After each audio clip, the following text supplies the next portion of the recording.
शमूएल भविष्यवक्ता की पहली पुस्तक अध्याय 25। शमूएल भविष्यवक्ता की पहली पुस्तक अध्याय 25। और शमूएल मर गया और समस्त इस्राएलियों ने इकट्ठे होकर उसके लिए छाती पीटी और उसके घर ही में जो रामा में था उसको मिट्टी दी। तब दाऊद उठकर पारान जंगल को चला गया। माओन में एक पुरुष रहता था जिसका माल करमेल में था, और वह पुरुष बहुत बड़ा था, और उसके 3000 भेड़े और 1000 बकरियां थी, और वह अपनी भेड़ों का ऊन कतर रहा था। उस पुरुष का नाम नाबाल और उसकी पत्नी का नाम अबीगेल था। स्त्री तो बुद्धिमान और रूपवती थी, परंतु पुरुष कठोर और बुरे बुरे काम करने वाला था। वह तो कालेब वंशी था। जब दाऊद ने जंगल में समाचार पाया कि नाबाल अपनी भेड़ों का ऊन कतर रहा है, तब दाऊद ने 10 जवानों को वहां भेज दिया। और दाऊद ने उन जवानों से कहा कि करमेल में नाबाल के पास जाकर कहो और मेरी ओर से उसका कुशल क्षेम पूछो, और उससे यो कहो कि तू चिरंजीव रहे, तेरा कल्याण हो, और तेरा घराना कल्याण से रहे, और जो कुछ तेरा है वह कल्याण से रहे। मैंने सुना है कि तू जो ऊन कतर रहा है, तेरे चरवाहे हम लोगों के पास रहे, और न तो हमने उनकी कुछ हानि की और न उनका कुछ खोया गया। अपने जवानों से यह बात पूछ ले और वे तुझको बताएंगे। सो इन जवानों पर तेरे अनुग्रह की दृष्टि हो। हम तो आनंद के समय में आए हैं, इसलिए जो कुछ तेरे हाथ लगे वह अपने दासों और अपने बेटे दाऊद को दे। ऐसी ऐसी बातें दाऊद के जवान जाकर उसके नाम से नाबाल को सुनाकर चुप रहे। नाबाल ने दाऊद के जनों को उत्तर देकर उनसे कहा, दाऊद कौन है? ईशे का पुत्र कौन है? आजकल बहुत से दास अपने अपने स्वामी के पास से भाग जाते हैं। क्या मैं अपनी रोटी पानी और जो पशु मैंने अपने कतरने वालों के लिए मारे हैं लेकर ऐसे लोगों को दे दूं जिनको मैं नहीं जानता कि कहां के हैं? तब दाऊद के जवानों ने लौटकर अपना मार्ग लिया और लौटकर उसको ये सब बातें जो की त्यों सुना दी। तब दाऊद ने अपने जनों से कहा, अपनी अपनी तलवार बांध लो। तब उन्होंने अपनी अपनी तलवार बांध ली और दाऊद ने भी अपनी तलवार बांध ली, और कोई 400 पुरुष दाऊद के पीछे पीछे चले और 200 सामान के पास रह गए। परंतु एक सेवक ने नाबाल की पत्नी अबीगेल को बताया कि दाऊद ने जंगल से हमारे स्वामी को आशीर्वाद देने के लिए दूत भेजे थे, और उसने उन्हें ललकार दिया। परंतु वे मनुष्य हमसे बहुत अच्छा बर्ताव रखते थे, और जब तक हम मैदान में रहते हुए उनके पास आया जाया करते थे, तब तक न तो हमारी कुछ हानि हुई और न हमारा कुछ खोया गया। जब तक हम उनके साथ भेड़ बकरियां चराते रहे, तब तक वे रात दिन हमारी आड़ बने रहे। इसलिए अब सोच विचार कर कि क्या करना चाहिए, क्योंकि उन्होंने हमारे स्वामी की ओर उसके समस्त घराने की हानि ठानी होगी। वह तो ऐसा दुष्ट है कि उससे कोई बोल भी नहीं सकता। तब अबीगेल ने फुर्ती से 200 रोटी और 2 कुप्पी दाख मधु और 5 भेड़ियों का मांस और 5 सना भुना हुआ अनाज और 100 गुच्छे किशमिश और अंजीरों की 200 टिकियां लेकर गड्ढों पर लदवाई, और उसने अपने जवानों से कहा, तुम मेरे आगे आगे चलो, मैं तुम्हारे पीछे पीछे आती हूं। परंतु उसने अपने पति नाबाल से कुछ न कहा। वह गड्ढे पर चढ़ी हुई पहाड़ की आड़ में उतरी जाती थी, और दाऊद अपने जनों समेत उसके सामने उतरा आता था, और वह उनको मिली। दाऊद ने तो सोचा कि मैंने जो जंगल में उसके सब माल की ऐसी रक्षा की, उसका कुछ भी न खोया। यह निसंदेह व्यर्थ हुआ, क्योंकि उसने भलाई के बदले मुझसे बुराई की है।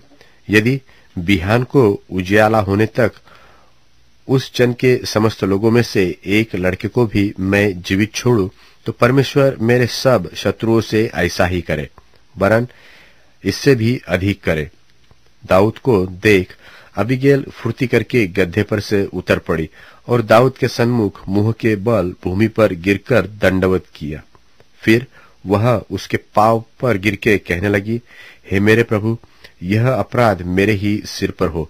तेरी दासी तुझसे कुछ कहना चाहती है और तू अपनी दासी की बातों को सुन ले।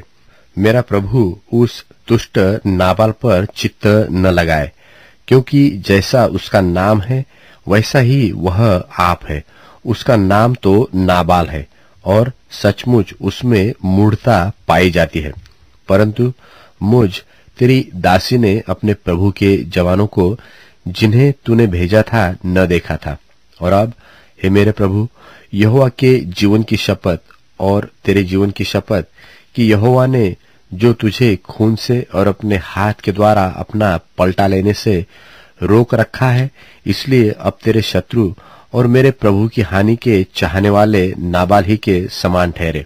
और अब यह भेंट जो तेरी दासी अपने प्रभु के पास लाई है, उन जवानों को दी जाए जो मेरे प्रभु के साथ चलते हैं।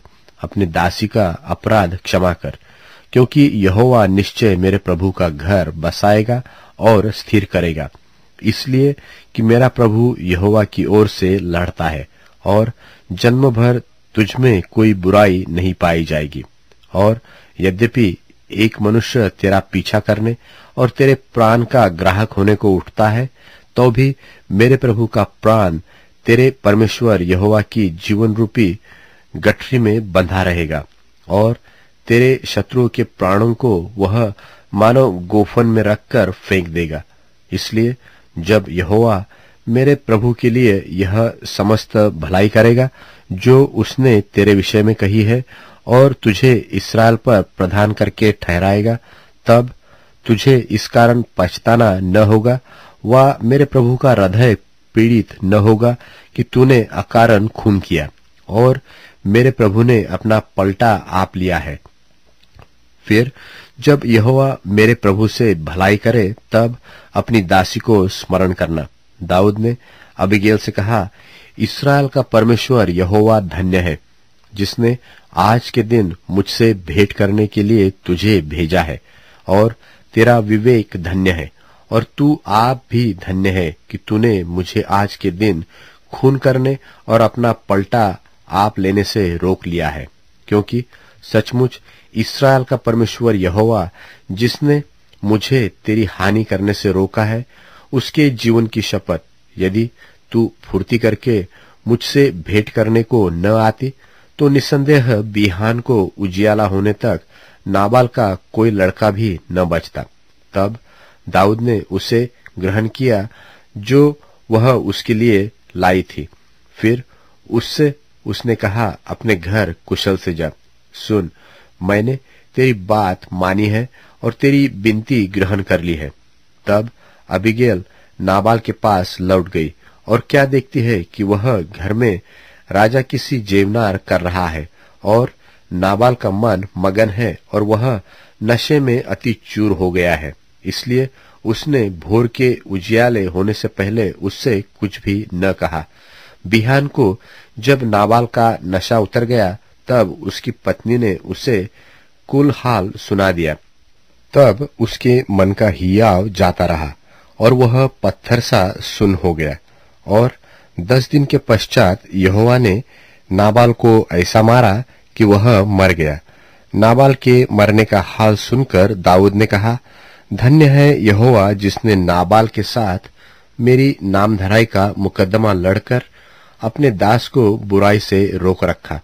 और यहोवा ने नाबाल की बुराई को उसी के सिर पर लाद दिया है। तब दाऊद ने लोगों को अबीगैल के पास इसलिए भेजा कि वे उससे उसकी पत्नी होने की बातचीत करें। तो जब दाऊद के सेवक करमेल को अबीगैल के पास पहुंचे, तब उससे कहने लगे कि दाऊद ने हमें तेरे पास इसलिए भेजा है कि तू उसकी पत्नी बने। तब वह उठी और मुंह के बल भूमि पर गिरकर दंडवत करके कहने लगी, तेरी दासी अपने प्रभु के सेवकों के चरण धोने के लिए लौंडी बने। तब अबीगैल फुर्ती से उठी और गधे पर चढ़ी और उसकी 5 सहेलियां उसके पीछे पीछे हो ली, और वह दाऊद के दूतों के पीछे पीछे गई और उसकी पत्नी हो गई। और दाऊद ने इज्रेल नगर की अहीनोअम को भी ब्याह लिया, तो वे दोनों उसकी पत्नियां हुई। परंतु शाऊल ने अपनी बेटी दाऊद की पत्नी मीकल को लैश के पुत्र गल्लीमवासी पलती को दे दिया था।